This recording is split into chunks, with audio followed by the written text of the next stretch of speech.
For centuries, the Great Sphinx of Giza has been described as a 4.500-year-old guardian of the pyramids. But a growing body of controversial evidence suggests something far more unsettling. The Sphinx may be over 12.000 years old. If the 12.000-year-old Sphinx is real, then our entire story of how civilization began may be wrong. This is not just a debate about numbers on a timeline. If the Sphinx is really 12.000 years old, then everything changes. And we are forced to ask three unsettling questions. Who had the power and knowledge to carve a monument like this? What kind of lost civilization could have existed that early?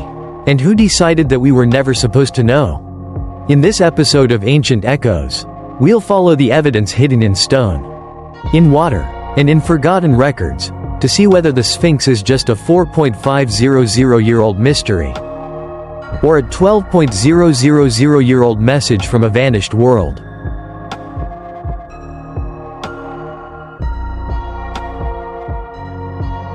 At the edge of modern Cairo, where noise fades into desert wind, stands a creature that should not exist.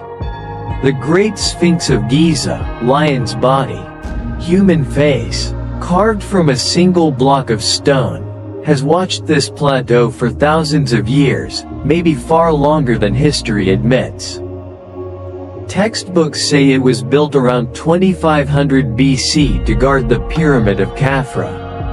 But the stone tells another story: deep vertical scars, rounded edges, the mark of heavy rain on land that is now only sand. If that is true, then our timeline of civilization is broken. Tonight, we walk the Giza Plateau and follow three questions. How old is the Sphinx really? Who built it, if not the Egyptians we know? And what kind of lost world stood here, when the Sahara was still green? This is Ancient Echoes, and the secret history of the Sphinx. To uncover the Sphinx's true age, we have to stop thinking like tourists, and start thinking like geologists. The Sphinx is carved directly from the natural limestone bedrock. Along the walls of its enclosure, and especially along its body, we see something strange: deep vertical channels, rounded ledges, and a soft, melted look to the stone. These are not the sharp, horizontal cuts you would expect from thousands of years of sandblasting. They look instead like rock that has been eaten away by water. In the 1990s, geologist Robert Schoch walked into this enclosure and recognized these patterns immediately. To him, they matched forms of weathering created by long-term, heavy rainfall. But there is a problem. This is the edge of the Sahara Desert. Today, it almost never rains here. So we zoom out in time.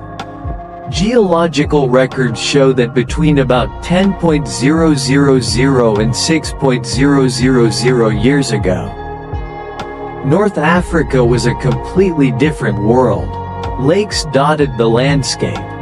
Rivers flowed where there is now only sand. Ancient shorelines and dried riverbeds still cut across the desert, silent witnesses to a wetter age. If the Sphinx was already standing during those violent storms, then the rain of that green Sahara could explain the scars we see today. But then a far more dangerous question appears. If the Sphinx weathered this forgotten climate, who built it? In a time before Egypt as we know it even existed?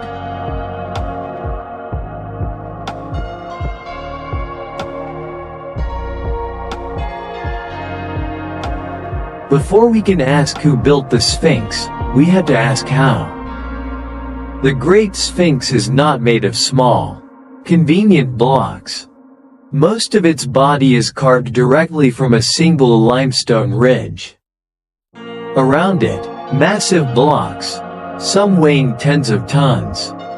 were cut from the quarry and stacked to form the enclosure walls and nearby temples. Imagine standing on this plateau 4 or 5,000 years ago, or even earlier. No steel cranes, no diesel engines, just copper chisels, stone hammers, wooden sledges, and a vision so ambitious that it reshaped the bedrock itself. Archaeologists have found cut marks that match pounding stones. They've reconstructed wooden sleds pulled over wet sand, reducing friction as teams of workers hauled blocks across the plateau. Simple tools, multiplied by thousands of hands, over decades of effort. But there are details that refuse to be ordinary. The blocks around the Sphinx temple are fitted with surprising precision. Some interlocking in complex shapes. Certain surfaces are astonishingly flat, as if planed with machines we do not see in the record. And then there is the planning. To carve a lion's body and human face out of one piece of bedrock, without modern surveying tools, requires geometry, astronomy, and an understanding of proportion that borders on the impossible. So we face another question. Did the builders simply push simple technology to its absolute limit? Or are we looking at the echoes of older engineering knowledge, inherited from a civilization we have not yet found?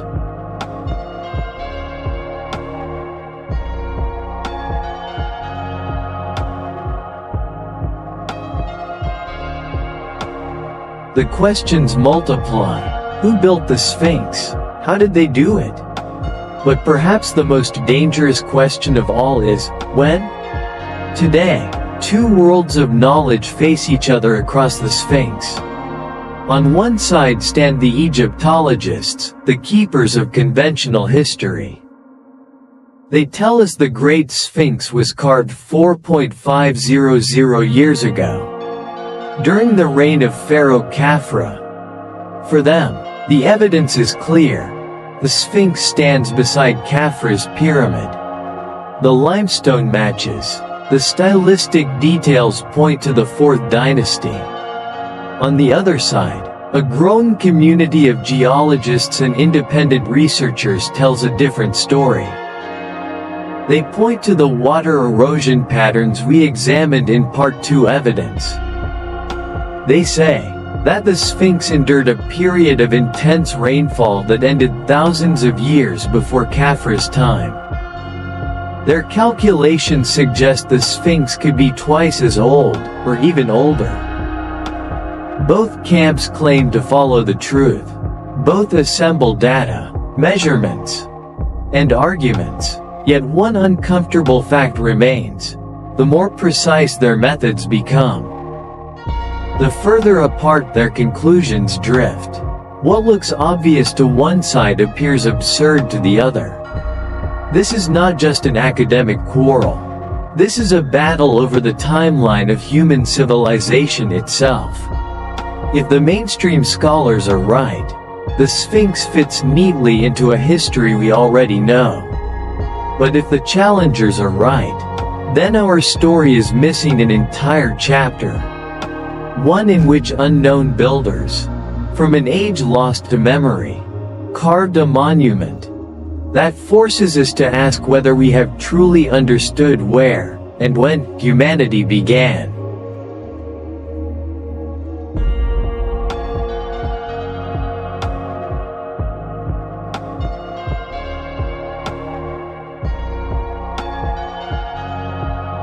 If the Sphinx really is far older than our textbooks say, why would anyone want to resist that idea? Most people imagine a grand conspiracy, secret orders, hidden archives.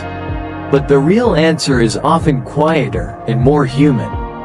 History is not just dates and stones. It is careers, reputations, museums, school books, political pride. For more than a century, generations of scholars have built their life's work on a timeline where Egypt is the first great civilization. If the Sphinx is thousands of years older, that foundation begins to crack. Institutions move slowly. To admit a mistake on this scale is to rewrite lectures, rebuild exhibits, and re-examine everything certain about human origins. That is expensive and uncomfortable. And then there is power. Nations use the past to shape identity. A fixed, glorious story is easier to control than a mysterious one full of unknown builders and lost chapters. Questioning the age of the Sphinx does not just challenge a date. It challenges who gets to tell the story of humanity. So when new evidence appears, erosion patterns, astronomical alignments, out-of-place artifacts, it collides with invisible forces, careers, egos, budgets, national myths. Maybe there is no single cover-up.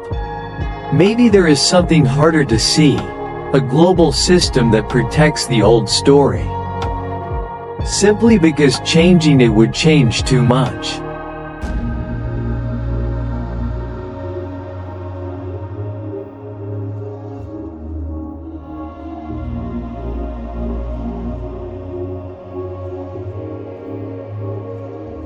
The Sphinx is not alone. Across the planet, other stones whisper the same unsettling question. In Turkey, at a place called Göbekli Tepe, giant T-shaped pillars rise from the earth. Carved with animals and symbols, they are more than 11,000 years old. Older than farming, older than cities, older than any temple we were taught about in school. On the high plains of Bolivia, at Puma Punku, enormous blocks of andesite and sandstone lie scattered like pieces of a broken machine. Some are cut with right angles and grooves so sharp that they look almost industrial. From the stone circles of Britain to megaliths buried in the jungles of Asia. Patterns repeat, sudden appearances of advanced stonework, astronomical alignments, and mythologies that all speak of earlier ages and forgotten builders. Mainstream archaeology explains each site on its own. Local cultures, local inventions, no single lost civilization required. And yet, when you step back, the dots begin to connect. Similar leaps in architecture, similar obsessions with the sky, similar stories of floods and restarts. Perhaps there was no global empire of the ancients. But maybe, in the shadows of the last ice age, human knowledge was richer, older, and more widely shared than we think. If the Sphinx is a fragment of that story, then Göbekli Tepe, Puma Punku, and countless other sites may be the scattered pages of the same lost book.